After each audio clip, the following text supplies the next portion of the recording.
Meanwhile, my colleague Ajay Chandia, the Jammu and Kashmir Bureau Chief, has spoken to Lieutenant Governor of Ladakh, Kavinder Gupta, on the Shaksgam Valley issue. Let's listen in. सक्सदाम valley को लेकर एक बार फिर से चीन का विवादित बयान सामने आया है, जिसमें चीन अब सक्सदाम वैली को अपना बताने की कोशिश कर रहा है। वो इलाका दरअसल भारत का है, जम्मू कश्मीर का हिस्सा है, जिसे पाकिस्तान ने जबरन कब्जाया था और अब चीन को दिया हुआ है। मेरे साथ बात करने के लिए लद्दाख के एलजी कविंद्र गुप्ता जी हैं। सर, क्या ऐसे देखते हैं चीन का सक्सदाम वैली पर इस तरह से जबरन बयानबाजी करना और कब्जा करना और वहाँ पे इंफ्रास्ट्रक्चर बनाना, क्या लगता है, सच्चाई क्या है?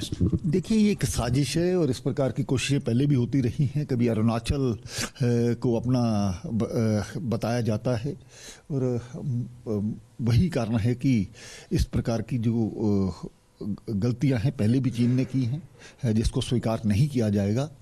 और भारत सरकार का ये प्रस्ताव कि ये पूरा जो कश्मीर है हमारा है और सारे का सारा है, और ये भारत की संसद में दोनों सदनों में एकजुट से ये प्रस्ताव पास हुआ है, तो इस प्रकार की कोई कोशिश को नाकामयाब बनाया जाए। जो जानकारी मिल रही है, चीन वहाँ पर इंफ्रास्ट्रक्चर बना रहा है, रोड बना रहा है, काराकोरम के बिल्कुल साथ लगता है, तो ये भारत के लिए कितना इम्पोर्टेंट है और ख़ासतौर पे भारत का हिस्सा है, भारत का रुख इस पर क्या रहेगा?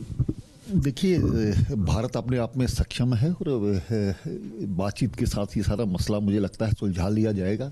चाइना की जो इस प्रकार की हरकतें पहले भी होती रही हैं, जो कि स्वीकार्य नहीं है, तो जल्द ही इसके परिणाम आपको सामने आएंगे। लगता है पाकिस्तान ने जो किया है, पाकिस्तान को इसका भुगतान करना पड़ेगा, क्योंकि ये जो इलाका था ये पाकिस्तान के कब्जे का वो कश्मीर है जिसको 1963 में पाकिस्तान ने चीन को दिया था, और ये ज़रूरी हो जाता है कि भारत को ये पाकिस्तान को इसका नतीजा भुगतना पड़ेगा, भारत एक्शन करे। बिल्कुल, इस तरह की कोई भी जो एक कोशिश है, जैसे मैंने कहा है कि पाकिस्तान एक बिकाऊ मुल्क हो चुका है, वो अपने समय समय पर अपने आर्थिक स्थिति को ठीक करने के लिए इस प्रकार के दूसरे देशों को करता है, लेकिन उसको ये समझना चाहिए कि भारत की जो ज़मीन है उसका एक एक जो जगह है वो हमारी है, और इस प्रकार की कोई हरकत बर्दाश्त नहीं की जाएगी। लद्दाख में गैलवान के बाद चीन कोई भी हरकत हिमाकत करने की कोशिश नहीं कर पाया।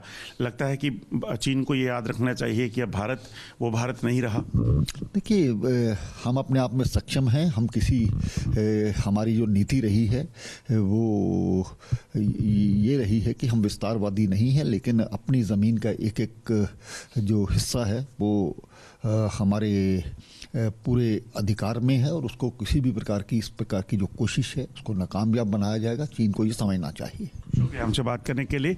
ये थे एलजी लद्दाख, जिन्होंने स्पष्ट तौर पे कहा कि भारत पूरे तरीके से सक्षम है। कोई भी हरकत, कोई हिमाकत अगर चीन या पाकिस्तान करते हैं तो उसका खामियाजा उन्हें भुगतना पड़ेगा। मणि डिग्रा के साथ अजय चंद्याल, इंडिया न्यूज़, जम्मू।